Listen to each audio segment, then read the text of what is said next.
రానున్న ఎన్నికల్లో చంద్రబాబు కుట్ర రాజకీయాలకు పూర్తిగా చెక్ పడుతుందన్నారు శ్రీకాళహస్తి ఎమ్మెల్యే బియ్యపు మధుసూదన్ రెడ్డి. చంద్రబాబు రెచ్చగొట్టడం వల్లే సీఎం జగన్మోహన్ రెడ్డిపై హత్యాయత్నం జరిగిందన్నారు. గతంలో ఇచ్చిన 600 హామీలను గాలికి వదిలేసి సూపర్ 6 పేరుతో 1% పథకాల అమలుకు చంద్రబాబు దిగజారాడంటున్న శ్రీకాళహస్తి ఎమ్మెల్యే బియ్యపు మధుసూదన్ రెడ్డితో మా ప్రతినిధి Vijayamurthy face to face. CM Jaganmohan రెడ్డిపై విజయవాడ జరిగినటువంటి దాడికి సంబంధించి ఆంధ్రప్రదేశ్ రాష్ట్ర వ్యాప్తంగా ప్రజలంతా కూడా ముక్త కంఠంతో ఖండిస్తూ రోడ్లపైకి వచ్చి నిరసన తెలుపుతూ ఉంటే విపక్ష నేత చంద్రబాబు నాయుడు తనపై కూడా రాళ్ల దాడి జరిగింది, బాంబుల దాడికే భయపడలేదు, తను రాళ్లకు భయపడినట్టు సరికొత్త పల్లవి అందుకున్నారు. ఈరోజు సానుభూతి కోసం ప్రాకులాడుతున్నారు. ఇదే అంశానికి సంబంధించి మనతో మాట్లాడటానికి శ్రీకాళహస్తి ఎమ్మెల్యే బియ్యపు మధుసూదన్ రెడ్డి గారు మనకు అందుబాటులో ఉన్నారు. వారిని అడిగి మరిన్ని తెలుసుకునే ప్రయత్నం చేద్దాం. సార్, ఓవైపు రాష్ట్ర వ్యాప్తంగా సీఎం జగన్మోహన్ రెడ్డి పైన జరిగిన దాడికి సంబంధించి ప్రజలంతా కూడా నిరసన వ్యక్తం చేస్తున్నారు, ఖండిస్తున్నారు. ఈరోజు చంద్రబాబు నాయుడు చీప్ పాలిటిక్స్ చేస్తూ ఉన్నారు, నాపై కూడా రాళ్ల దాడి చేశారని చెప్పి. దీన్ని ఏ విధంగా చూడాలంటారు? ఏం కొత్తగా చూస్తున్నాం చంద్రబాబు నాయుడిని. అలిపిరి ఘటన మనం చూసాం.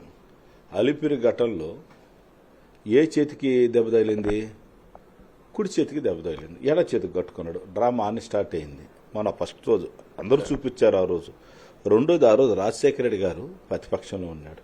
ఎప్పుడు తిడతానే ఉన్నా కదా, ఫ్యాషన్ అటువంటి మెంటాలిటీని నువ్వే చెప్పావు. అతను వచ్చి నీకు సంఘీభావం వచ్చి తిరుపతిలో చెప్పారు.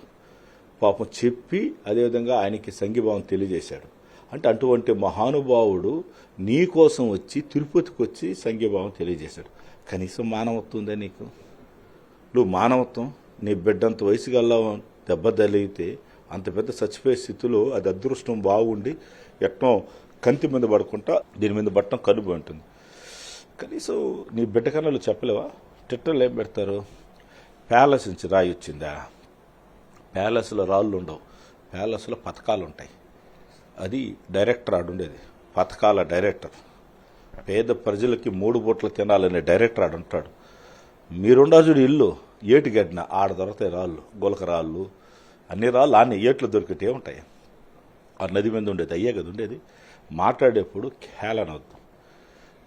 మీకు ఈరోజు మాట తీరు బాగుంటే నీ కొడుకు నమ్మకం లేకనే ఇక్కడ ఓట్లు పట్టడం లేదని రాబిన్ సింగ్ టీం అంతా చెప్తే తమిళనాడులో ఒకటి క్యాన్వాస్ చేస్తాను. నీ బతుకు నీకు ఒక బిడ్డ కంటే వాడు సరిగా పనిచేయటం లేదు, ఓట్లు పోతాయి. ఏమన్నా బిడ్డ కంటే ఓట్లు వస్తాయి.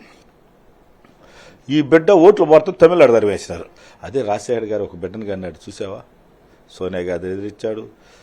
ఎన్ని అతను అటాచ్ చేసినా, అతని మీద జైల్లో పెట్టినా ఎక్కడ కూడా అసలుకి ఎంత మనోడు అంత జరిగినా కూడా ధైర్యంగా నిలబడుకొని జగన్ వస్తే రాళ్ళతో కొట్టండి, జగన్ వస్తే కర్రలతో కొట్టండి, జగన్ వస్తే గొడ్డలతో ఫైట్ చేయమని ఏమనుకుంటున్నావు?